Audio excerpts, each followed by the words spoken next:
Hello team, welcome to another ATP Geopolitics video with myself, Jonathan MS Pitts. Ukraine War news update, third part thereof for the 7th of April 2024. This is a geopolitical video.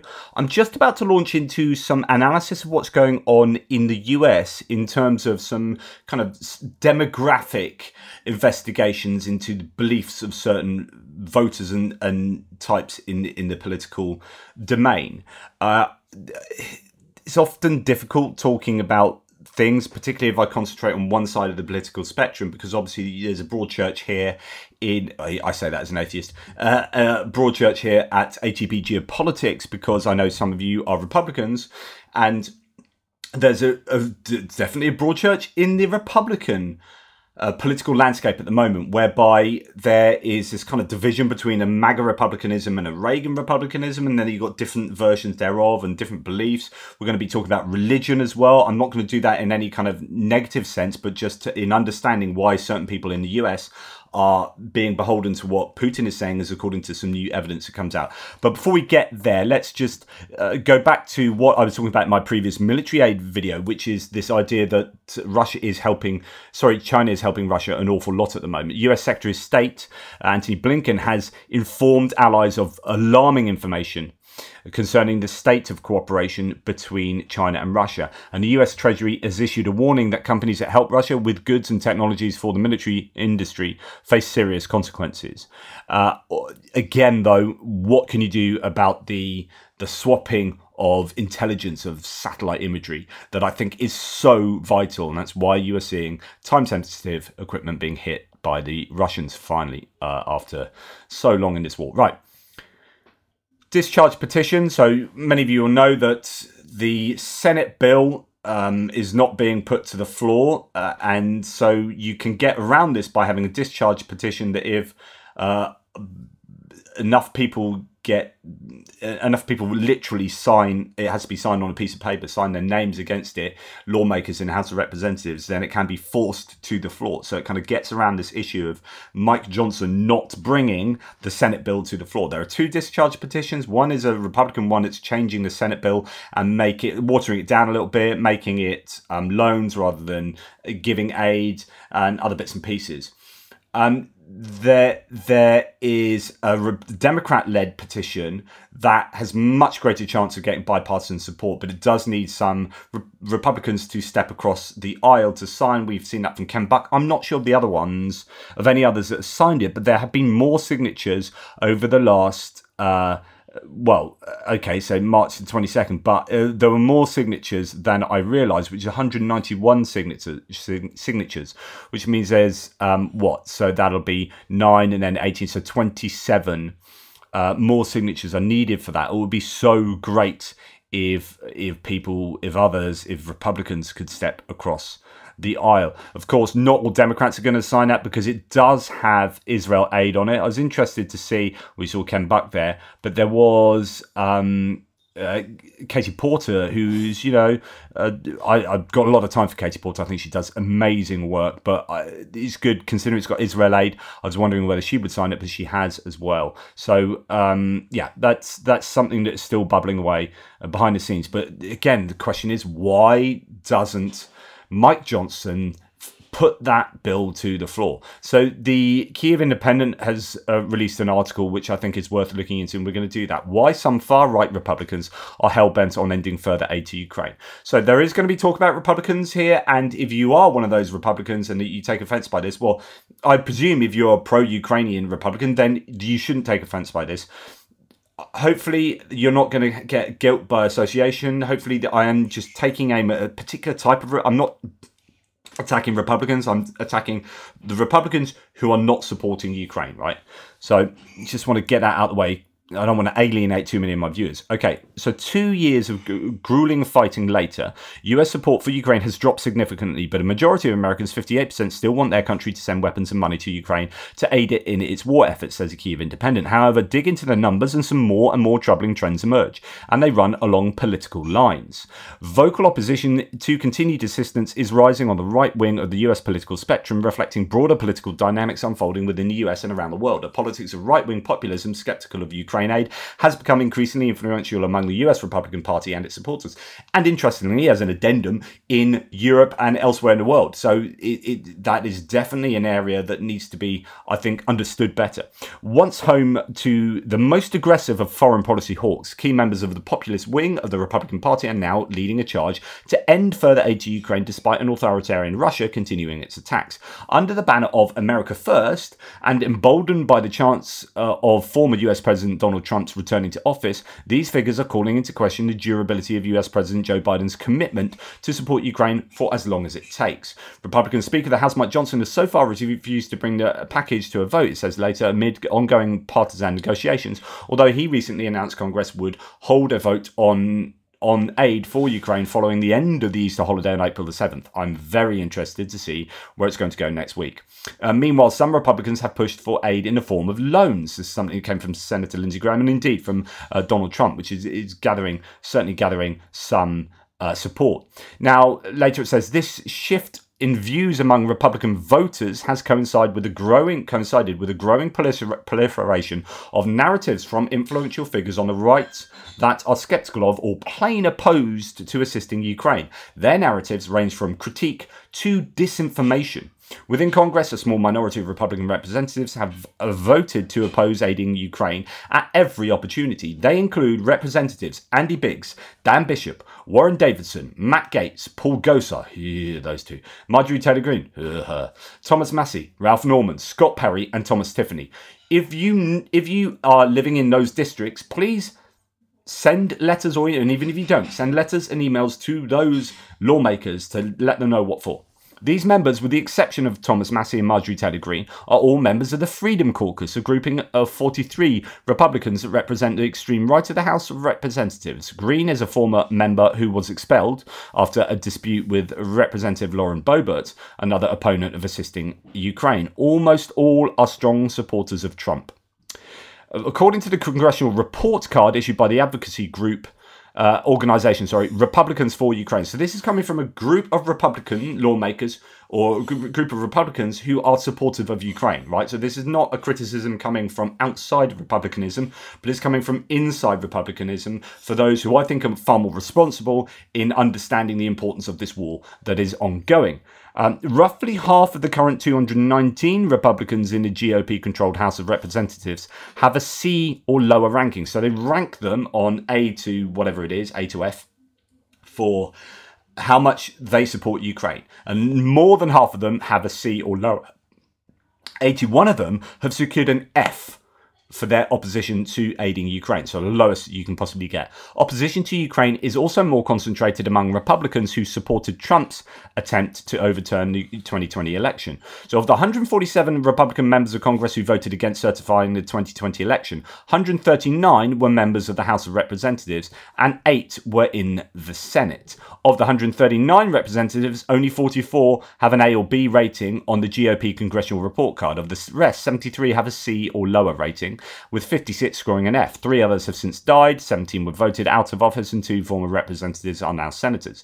The 2 senators, Ted Budd of North Carolina and Mark Wayne Mullen of Oklahoma, were among the 26 Republican senators to vote against the latest attempt to pass Ukraine aid. Okay, so boiling that down to its core parts, you have the idea that if you are, the more pro-Trump you are, the more likely you are to be anti-Ukraine. I mean, to me, that's the takeaway point, certainly with the lawmakers. So, quote, right now, the fight over Ukraine is a fight for the soul of the Republican Party, and that soul has been corrupted by Donald Trump, says John Conway, Director of Strategy at Republicans for Ukraine, and telling the Kyiv Independent. Trump has unleashed a wave of isolationism within the party with his America First agenda that has not only taken hold within voters, but within the MAGA ecosystem, where the stars of the universe like Steve Bannon, J.D. Vance and Tucker Carlson really have latched onto America First and pumped it into the minds of traditional Republican voters. So again, that's coming from a Republican himself.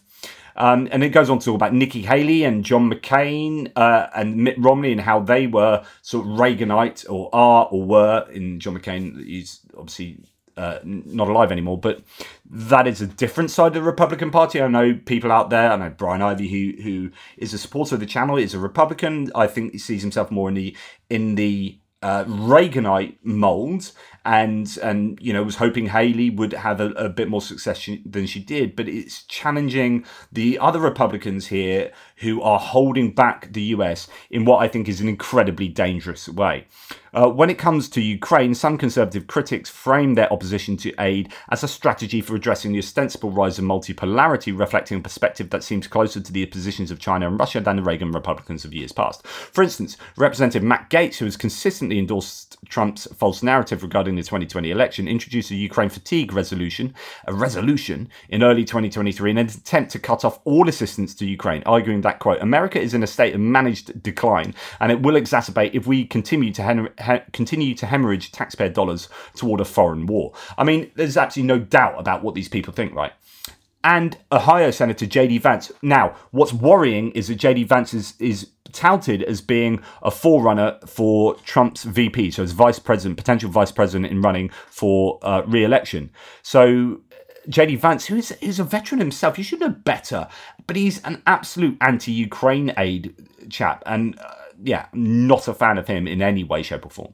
Anyway, J.D. Vance, a leading figure among the populist right, has earned praise from the influential right-wing think tank, the Heritage Foundation, and has consistently opposed aid to Ukraine. On the eve of the full-scale invasion, Vance famously told former Trump advisor and self-described Leninist Steve Bannon, I got to be honest with you, I don't really care what happens to Ukraine one way or the other. So on and so forth. And he goes on to talk about a number of things. Goes on to talk about link between, what do we have here? Inequality, wealth inequality, and looking at that with regard to support for or against Ukraine, so on and so forth. Well, I'm going to dip back into it where it talks again about Heritage Foundation, which I've written a massive article against because I think it's deeply connected to money from Hungary, from Viktor Orban, and therefore from Russia. So I think the Heritage Foundation is a compromised institution and think tank in the US, politically speaking, and I think there should be investigations into it. Anyway, however, the Heritage Foundation recently outlined more sweeping objectives for a future Trump administration in Project 2025. Project 2025 is a blueprint for a new Trump tenure, and it is absolutely petrifying. Like, I am, particularly as a secular philosopher, absolutely horrified by the stuff that's written in Project 2025. If you're interested in the Constitution, separation of church and state, if you're interested in democracy, and you're worried about creeping authoritarianism, you should be absolutely scared witless of Project 2025.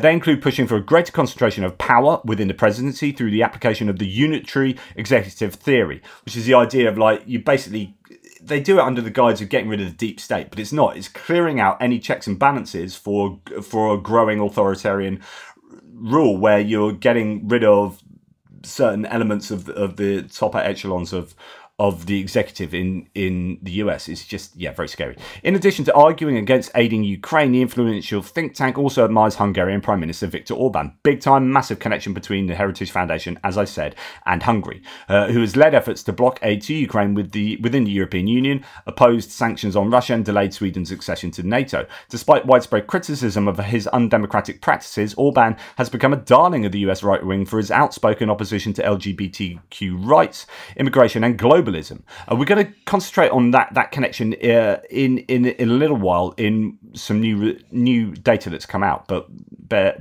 let's continue. He maintains close ties with Trump and is considered Putin's closest ally within the EU. In 2014, Orban coined the term illiberal democracy. After recently meeting with Trump, Orban alleged that Trump's plan to end the war in Ukraine involved withholding aid to Ukraine, thereby forcing a settlement that will almost certainly favour Putin. Exchanging land for peace is also a position Senator Vance has argued for, while admitting to acknowledge the violence of Russian occupation. So we have, Orban has said this, not a penny from Trump will go to Ukraine. You've got Trump saying, I'll force them to negotiations and we'll have this sign up within 24 hours. And the idea would be that we're not going to give you aid, and since we're not going to give you aid, that's going to force you to negotiate, and in negotiating you're going to give away some of your land in order to get peace, and that's how it's going to happen, like it or not. And that's something that J.D. Vance is happy with. If Trump wins the US presidency next November and carries on his purported plan to kill off all aid to Kyiv. The lookout for Ukraine is grim. However, even now, with sentiment in the US already shifting, the defenders of the Ukraine in Washington have their work cut out for them. This then leads us on to another really scary article. This is in the Washington Post today that's saying Ukraine must give up Crimea and border settlements of Donbass. This is Donald Trump's peace plan in 24 hours. Also, according to his version, both countries want to save face and find a way out. So, Washington Post says, inside Donald Trump's secret plan to end the Ukraine-Russia war, foreign policy experts and some Republicans have warned that pressuring Ukraine to cede land would reward Putin. And this is coming on the back that they've got hold of some people inside Trump's team who have talked to him about Ukraine. As a former President, Donald Trump has privately said he could end Russia's war in Ukraine by pressuring Ukraine to give up some territory, according to people familiar with the plan. Some foreign policy experts have said Trump's idea would reward Russian President Putin and condone the violation of internationally recognized borders by force.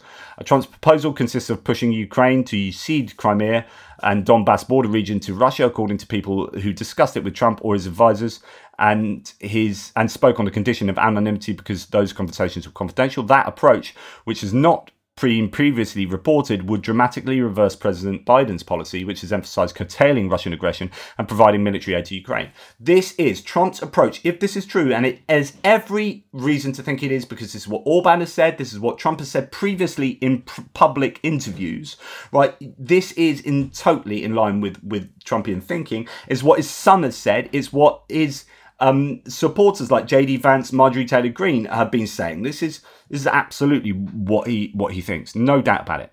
As he seeks to return to power, the presumptive Republican nominee has frequently boasted that he could negotiate a peace deal between Russia and Ukraine within 24 hours if elected, even before taking office. But he has repeatedly declined to specify publicly how he would quickly settle a war that has raged on for more than 2 years and killed tens of thousands of soldiers and civilians.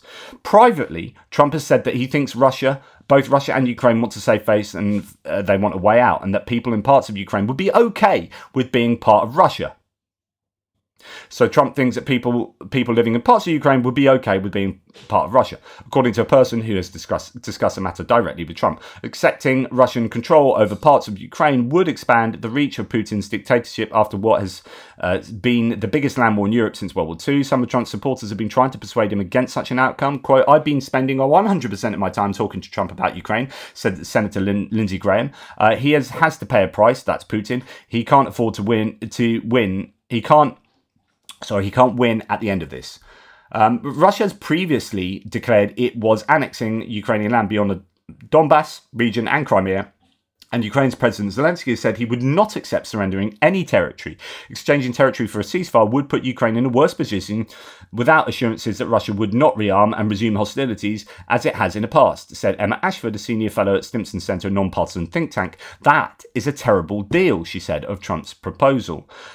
So on and so forth. Out of office, Trump has pressured congressional Republicans to resist additional American support for Ukraine's war effort, and a return to the White House would significantly expand his influence over the debate. Seeing the political dynamics of the US-European allies have jump-started military industry to a point where they hope to supplant a significant portion of the current US assistance to Kyiv. But analysts said that realistically, Ukraine's capacity to keep fighting would be weakened if Trump succeeds in blocking further US aid. You know, Trump is already through his proxies, through Marjorie Taylor Greene and the like, and Mike Johnson, is already controlling American foreign policy. Lots more good stuff in this article, interesting stuff in this article. Quote, former President Trump's inexplicable and admiring relationship with Putin, along with his unprecedented hostility to NATO, cannot give Europe or Ukraine any confidence in his dealings with Russia, said Tom Donilon, President Barack Obama's national security advisor. Quote, Trump's comments encouraging Russia to do whatever it wants with our European allies are among the most unsettling and dangerous statements made by any major party candidate for president. His position represents a clear and present danger to US and European security.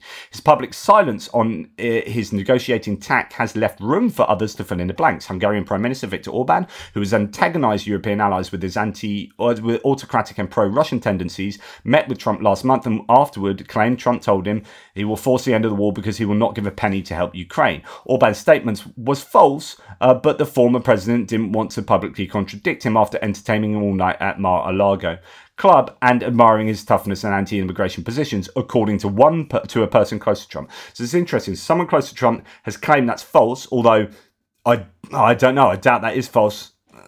I think if Orban went out and said something that Trump didn't say, outright lied about him, Trump would be well pissed off.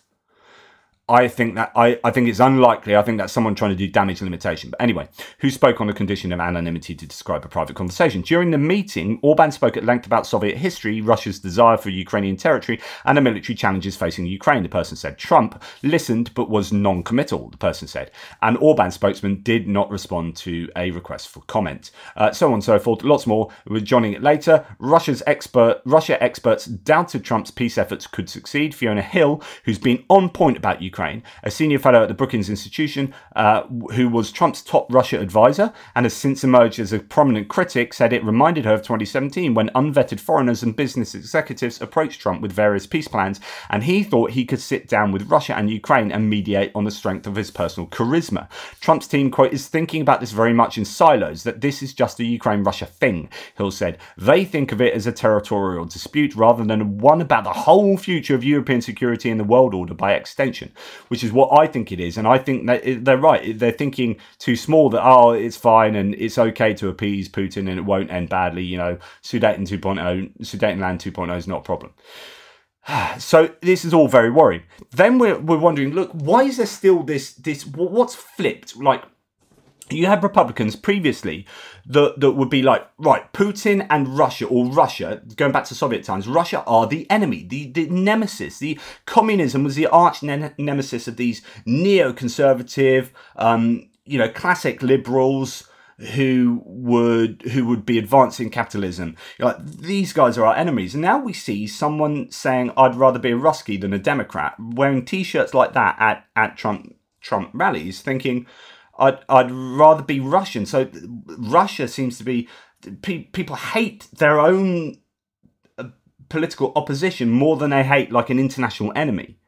In the US, it's this bizarre situation, really divided political landscape. Now there's this fascinating, and this is right in my wheelhouse in sort of demographics of religion and political religiosity.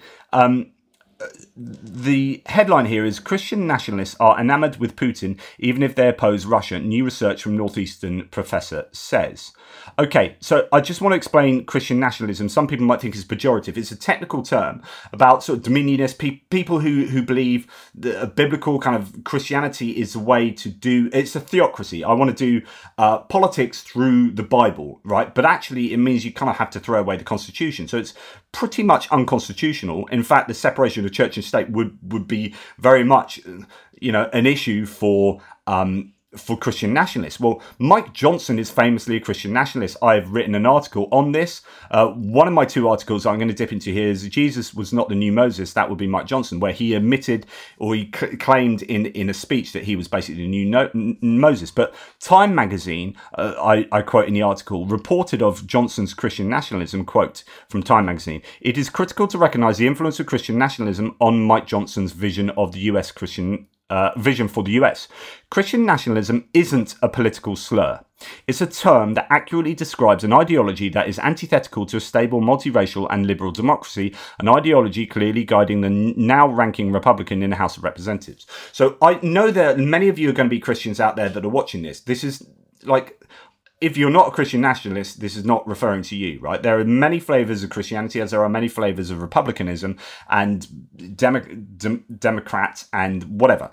But there is a certain sort of Republican Christian nationalist who, and Mike Johnson is one of these people who's a Christian nationalist and a Republican, but there are certain ones who also find Putin's nationalism and appeal to Orthodox Christianity in Russia appealing to them, right? And that is an issue. So just on Mike Johnson, as I wrote in another article, which is when Mike Pence stood down to run for president, but then Mike Johnson became speaker. So I said, Christian nationalists, drop Mike, hold on to your Johnson. I thought it was a very clever headline. I liked it. Anyway, beware the quiet man. When he addressed the colleagues on the first day of being the new Speaker of the US House of Representatives, Johnson shared the following, quote, "I don't believe there are any coincidences. I believe that scripture, the Bible, is very clear that God is the one that raises up those in authority. He raised up each of you, all of us. And I believe that God has ordained and allowed us to be brought here to this specific moment in time. This should come as no surprise to anyone who has been following him. In 2016, he said, you know, we don't live in a democracy. It's a constitutional republic. Actually, it's both, but, you know, he needs to actually check that out. It's a representative constitutional republic democracy. And the founders set that up because they followed the biblical admonition on what a civil society is supposed to look like. Not true again. And very worrying to those of us who find the separation of church and state crucial to the political operation in the US, he added, over the last 60 or 70 years, our generation has been convinced that there is a separation of church and state. Most people think that it is part of the Constitution, but it's not. He's also expressed his belief that the founders wanted to protect the church from the state and not the other way round, and that the US is indeed a nation with Judeo-Christian roots under threat from secular forces. In case anyone's in any doubt, Johnson confirmed his moral political worldview in an interview on Fox News. Quote, I am a Bible-believing Christian. Someone asked me today in the media, they said, it's curious, people are curious, what does Mike Johnson think about any issue under the sun? I said, well, go pick up a Bible off your shelf and read it. That's my worldview. And I don't know, reference an article, as the same article points out, quote, Americans who embrace Christian nationalism are more likely to support, and this is the segue into the research I'm going to go back to. Same article points out, quote, Americans who embrace Christian nationalism are more likely to support anti-democratic tactics and approve of political violence if an election does not return favourable results. So that's what the data shows. It is, and that is hyperlinked. Those two claims are hyperlinked to show the sources. It is wholly unsurprising, this is back to me then, that Johnson was a pivotal figure in the attempt to overturn the 2020 presidential elections. He wasn't shy of repeating debunked Dominion voting machine claims and even wrote an amicus brief for a case concerning Texas having results thrown out. His amicus brief, if I remember, was exceptionally poor. Anyway, now let's go back to this evidence, and this is where it gets fascinating. So, Russian President Putin has found support in an unlikely place, the US. Now, this has long been said. There are many articles, and I've dipped into many of these articles in previous videos and in previous of my articles to show that there is definitely a connection, or there is, claimed a connection between this kind of Christian nationalist republicanism and support for Putin within the US. But anyway, it continues, this article. Specifically, Christian nationalists, a subsection of America's religious right, have flocked to the country's autocratic leader, that's Putin, according to new research from a team of social scientists, including Sarah Riccardi-Swartz, an assistant professor of religion and anthropology at Northeastern University. Christian nationalism is an ideology that has in recent years spread throughout Christianity in the US, Riccardi-Swartz says. It's not isolated to a single denomination, and it's defined by the belief in the US that the US is a Christian nation with the specific values that must be protected from some sort of moral decline because the diversity of democracy and the diversity of society at large, Riccardi-Swartz says. As a result, it's become inseparable from this God's guns country mentality that defines portions of the Republican Party and US conservatism, she says. So, to measure how favourable Christian nationalists are toward Putin and Russia, Riccardi-Swartz and her colleagues used data from the Public Religion Research Institute's 2018 American Values Survey, the Pew Research Center's American Trends Panel from 2021, and 2022 National Addiction and Social Attitudes Survey. The data captures Christian nationalist sentiments during Donald Trump's presidency, post-Trump, and after the Ukraine invasion, based on responses to a series of survey questions. The study found that in 2018, respondents who indicated that America was or still is a Christian nation tended to score higher on favourability to Putin. Meanwhile, those who still believe the US is a Christian nation, the most extreme category of the study's Christian nationalist scale, were also the most likely to be favourable toward Russia. In 2021, the results were largely the same. As respondents scored higher on Christian nationalist measures, they were more likely to be favourable to Putin. Notably in 2022, after Russia's invasion of Ukraine, people who scored very high or very low on the study's Christian nationalist measures were both less favourable to Russia. However, the one thing that remained consistent was that as people placed higher on the Christian nationalist scale, the more they supported Putin as a leader. Russia's autocratic leader is, at least for the American religious right, somehow separate from the country he leads. So there's something funky going on there. Quote, even if the actions of the state are somehow violent and perpetrating violence towards another country, the man himself seems to exemplify what Christian nationalists desire, which is arguably a white ethno-state, Riccardi-Swartz said. In other words, where Russia might have been doing some horrendous things that you see on the news, and you see buildings getting destroyed and people dying and civilians in all sorts of issue, that then brings people down to say, oh no, Russia's horrible. Actually, even though I'm a Christian nationalist, I'm saying, nah, Russia is not cool, that's not cool. But Putin's cool, which is like some kind of almost cognitive dissonance example of like compartmentalizing these two, as if the order to do that wasn't anything to do with Putin. That Putin's not responsible for the destruction in Russia, but that they love a bit of Putin. The shift from Red Scare concerns around the spread of Russian influence to Christian nationalists embracing Putin as aspirational might seem like a radical change, but for Ricardi Swartz, it's not that surprising given the history of religious conservatism in the US and Russia. The country, particularly during the Soviet era, when the state worked to reduce the role of religion, has historically been the target of evangelical efforts by American religious conservatives. Quote, American conservatives were always enamored with the idea of either saving Russia from itself or now using Russia to save themselves, Ricardi Swartz says. Ricardi Swartz says Putin's attempt to brand himself as a protector of traditional values and Russian Christians, resulting in the resurgence of the Russian Orthodox Church, has also helped remake Russia into a symbol for Christian nationalists. To them, it's no longer an atheistic communist country, it's a place where Christians have religious freedom, according to Ricardi Swartz. So if you remember recently, this appealed to a Canadian Christian family so much that they upped sticks, they couldn't deal with the woke liberalism of Canada, and they moved to Russia. And then they had an absolute nightmare and realised that they had been basically duped by disinformation, because Russia really isn't that, like, it's not that concerned. I think this is a veneer on Russia, and Putin is using Orthodox Christianity to his own ends. I don't think it's genuinely infused through society in a way that some people might think looking in, if you read what Putin does and says. And, you know, when you look at the actual behavior of the Russian public in terms of religious adherence and so on and so forth, it isn't that great.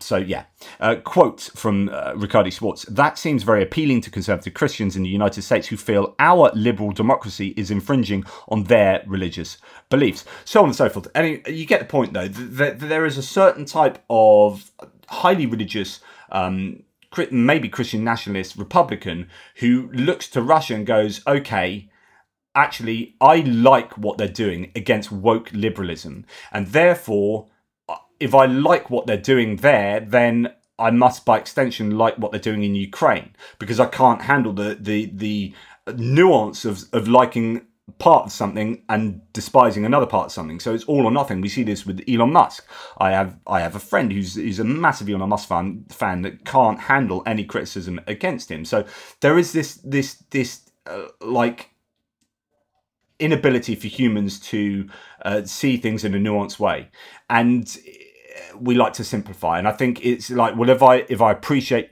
Putin here, then I must appreciate him anyway, which means I must be anti-Ukraine. And it's just become then this hot button issue for Republicans. And yeah, I just think there's a load of mileage you can get out of looking at some of these theories and data. It's certainly interesting for me. I hope it is for you. Right, moving on. Well, sideways, because we're going to go to Orban and Hungary at the moment. Some good news in that thousands of protesters have been gathering outside Budapest Parliament for a couple of days, demanding the resignation of the Hungarian Prime Minister. This began after his former associate Peter Magyar published an audio tape confirming corruption in the Hungarian Parliament.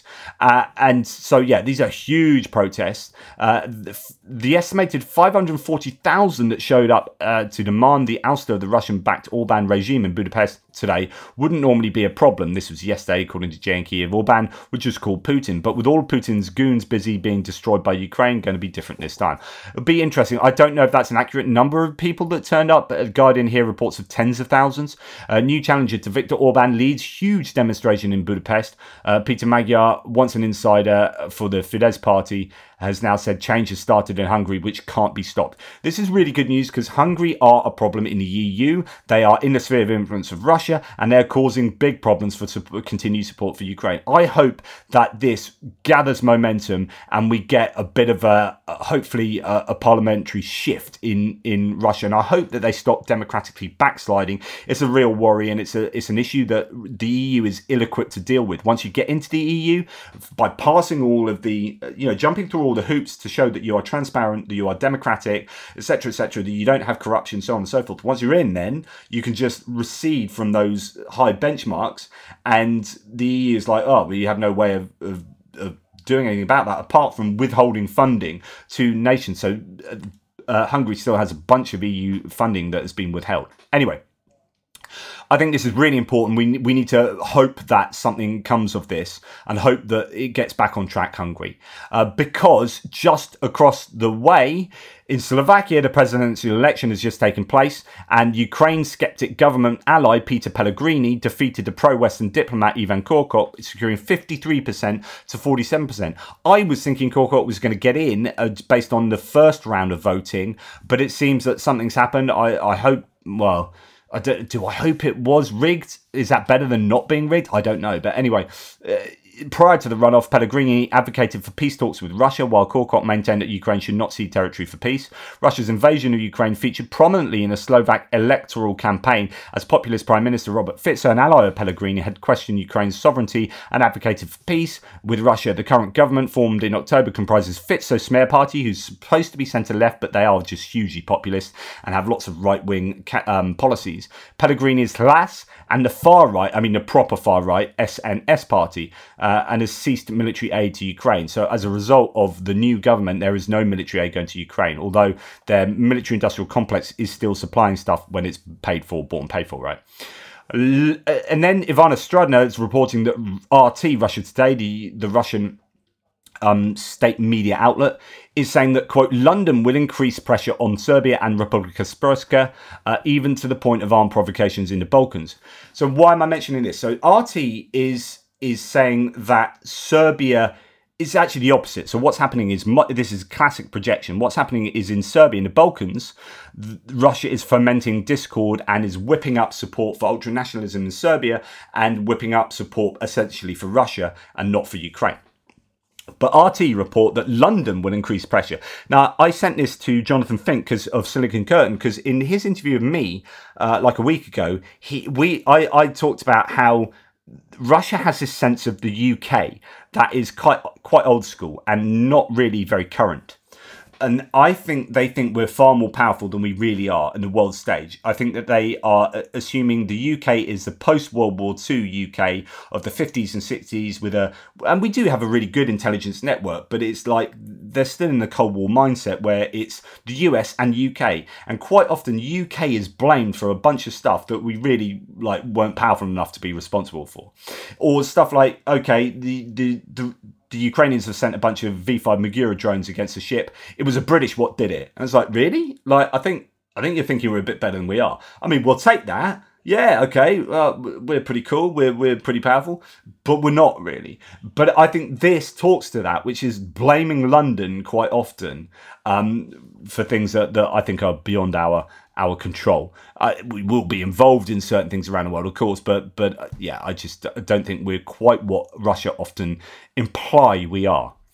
Anyway, talking about this area of the world, I think this map I know it's just simple, draw some X's on a map, but it just gives you an understanding of the influence of Russia at the moment. Serbia, Hungary, Slovakia, Belarus are well under the sphere of influence of the Russians. Now, what's important is actually what Jane Kiev says here. Sometimes he's very rhetorically over the top, but here he's spot on. With Putin today adding Slovakia to his collection, let's review his progress in paralysing Europe to his global terror binge.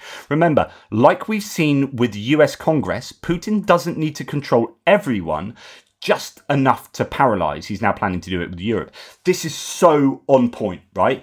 All you need is Mike Johnson via Marjorie Taylor Greene and or Trump, right? To stop stuff happening in Congress for 6 freaking months. Tick, success for Russia, success for the Kremlin. paralyze US Congress by controlling only very few people. What do you do in Europe? Control Hungary, control Slovakia, and if you need unanimous votes in the European Parliament, you control the European Parliament.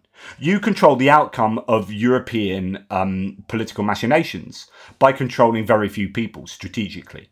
And this is what Russia have done. It is so freaking successful, and the return on their investment for doing stuff like this is insanely good. And that is a challenge. Like, how do we overcome this paralyzing of political institutions with strategic influence operations?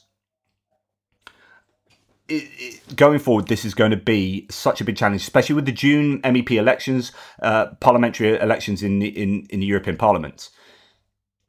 If they get a larger set of parliamentarians who are under their control through National Rally in France and other political parties, maybe the right-wing parties in Belgium and elsewhere, then it's going to be increasingly difficult to see Europe give prolonged assistance to Ukraine. And Ursula von der Leyen, who is, you know, top dog in Europe, in the European Union, has promised to fight back against Putin's far-right friends in the EU. She said that she's launched the election campaign in Athens on the eve of the European elections. She's emphasised that in the upcoming European Parliament elections in June, quote, "Our united and peaceful Europe is facing challenges from both inside and outside." I can tell you, because I keep telling you how important those elections are. And the future of peace in Europe, it lies in the hands of those going out to vote. And if they vote for those, you know, maybe immigration's really annoying them, so they go and vote in some far-right party parliamentarians, then they are handing a victory to Putin. This is so serious.